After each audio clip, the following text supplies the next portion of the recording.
గరుడగమన తవ చరణ కమలమిహ మనసి లసతు మమ నిత్యం గరుడగమన తవ చరణ కమలమిహ మనసి లసతు మమ నిత్యం మనసి లసతు మమ నిత్యం.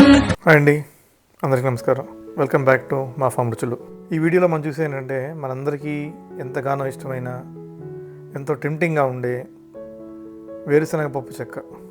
దీన్ని చిక్కీ అంటారు, వేరుశనగ పాకం అంటారు. సో ఇప్పుడు ఇది ఎలా తయారు చేసుకోవచ్చు, ఎంత రుచిగా చేసుకోవచ్చు అనేది చూద్దాం ఈ వీడియోలో. ఫస్ట్ ఇక్కడ నేను ఏం చేస్తానంటే ఒక కేజీ వేరుశనగ పప్పు తీసుకుంటే దాన్ని బాండీలో వేయిస్తున్నాను. బాండీలో బాగా వేయించినాక అది ఎలా వేయించాలి అంటే పొట్టు ఈజీగా ఊడొచ్చేయాలి మనకి, అంతవరకు వేయించాలి వేరుశనగ పప్పుని.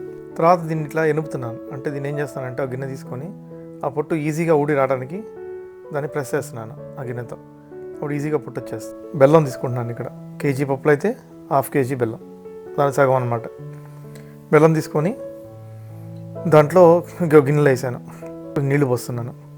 నీళ్లు పోసి దీన్ని కాసేపు పొయ్యి మీద పెడతాను, కొంచెం వేడి చేస్తున్నాను.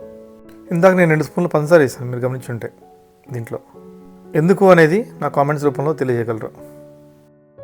సో ఇక్కడ ఈ విధంగా మనం ఈ నీళ్ళల్లో బెల్లం కలిపాం కదా, దాన్ని పొయ్యి మీద పెట్టి వేడి చేస్తున్నాను. మీడియం ఫ్లేమ్లో పెట్టి వేడి చేద్దాం. తర్వాత ఏం చేస్తానంటే ఇది ఫిల్టర్ తీసుకొని వడగడుతున్నాను ఈ వాటర్ని. దీనివల్ల ఏమవుతుందంటే ఈ పంచదార మనం బెల్లం కలిపాం కదా, దాంట్లో ఏమాత్రం ఇంప్యూరిటీస్ ఉన్నా కూడా, నలకలు అట్లాంటివి ఉన్నా కూడా అవన్నీ క్లీన్ అయిపోతాయి. సో మనకు క్లీన్గా ఉంటుంది చిక్కీ తయారైనాక, నీట్గా ఉంటుంది చూడటానికి. తర్వాత మళ్ళీ ఆ నీళ్ళు తీసుకొని వడబోసినాక నేను బాగా పాకం వచ్చేట్టు పొయ్యి మీద పెట్టి దాన్ని వేడి చేస్తున్నాను. బాగా మరిగిస్తాను అనుకోండి బెల్లం నీళ్ళని. సో ముదురు పాకం రావాలి చిక్కీకి ఎప్పుడు కూడా. సో ముదురు పాకం మనం ఎట్లా టెస్ట్ చేస్తామంటే ఈ విధంగా కొంచెం శాంపుల్ తీసుకొని ఆ పాకాన్ని నీళ్ళల్లో వేయాలి. నీళ్ళల్లో వేస్తే తెలిసింది మనకి ఎలా ఉంది, లేతగా ఉందా, సాగుతుందా లేకపోతే గట్టిగా ఉందని చెప్పి. సాగుతుందన్నప్పుడు మనం తీసేయచ్చు. ఇంకా వేరుశనగ పప్పు ఇక్కడ కలపాలి ఈ స్టేజ్లో. సో ఇక్కడ మీరు గమనించుంటే నేను నెయ్యి కూడా వేసాను ఒక 2 స్పూన్లు. అది ఎందుకో మీరు నాకు ఆన్సర్ చెప్పండి కామెంట్స్లో. సో బెల్లం పాకం ముదిరినాక మనం వేరుశనగ పప్పు కలిపాం కదా, కలిపినప్పుడు ఇక్కడ మనకు చాలా ఇంపార్టెంట్, లేట్ చేయకూడదు. మొత్తం కలపాలి, బాగా మొత్తం తిప్పాలి, ఎందుకంటే బెల్లం మొత్తం పట్టాలి ఈ పప్పుకి.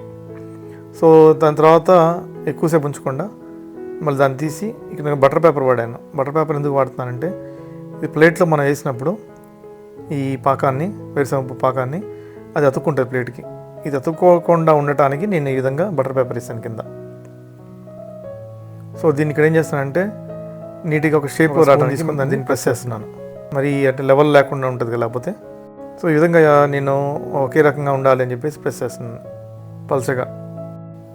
ఈ పప్పు చెక్క ఎందుకు హెల్తీ స్నాక్ అంటే దీంట్లో పుష్కలంగా ఈ జాగరీ వల్ల ఐరన్, ఫోలేట్స్ ఉంటాయండి. ఇవి మనకు హెల్త్కి చాలా మంచిది. ఈ వేరుశనగ పప్పు వల్ల మనకి విటమిన్స్, మినరల్స్, ప్రోటీన్స్ బాగా అందుతాయండి. సో రకరకాల ప్రయత్నాలు చేస్తాం చూడండి దాన్ని ప్రెస్ చేయడానికి. ఇందా గరిటతో చేసాము, ఇప్పుడు గిన్నెతో చేస్తున్నాం. మీ దగ్గర చపాతీ కర్ర ఉంటే, పూరీ కర్ర ఉన్నా కూడా దాంతో కూడా మనం ఇట్లా రోల్ చేయొచ్చు. రోల్ చేసే వల్ల ఏమంటే నీట్గా లెవెల్ వస్తుంది, ఒకే రకంగా ఉంటుంది, యూనిఫామ్గా ఉంటుంది. చూడటానికి షేప్ కూడా బాగుంటుంది, పల్చగా ఉంటుంది, మందం అవ్వకుండా. సో చూసారు ఎంత బాగా వచ్చిందో. సేమ్ మన పేపర్ బోర్డ్ చిక్కీలాగా ఉంది కదా, కంపెనీ చిక్కీలాగా నీట్గా ఉంది, చూడటానికి క్లీన్గా ఉంది. ప్లస్ పాకం ముదిరింది కదా బాగా, దానివల్ల కరకరలాడుతుంది. సో మనకి గట్టిగా ఉందన్నమాట. మనకి కంపెనీ వాళ్ళు తయారు చేసే చిక్కీ కానీ షాప్లో అమ్మే వాటిల్లో కానీ ఎక్కువ రోజులు నిల్వ ఉండటానికి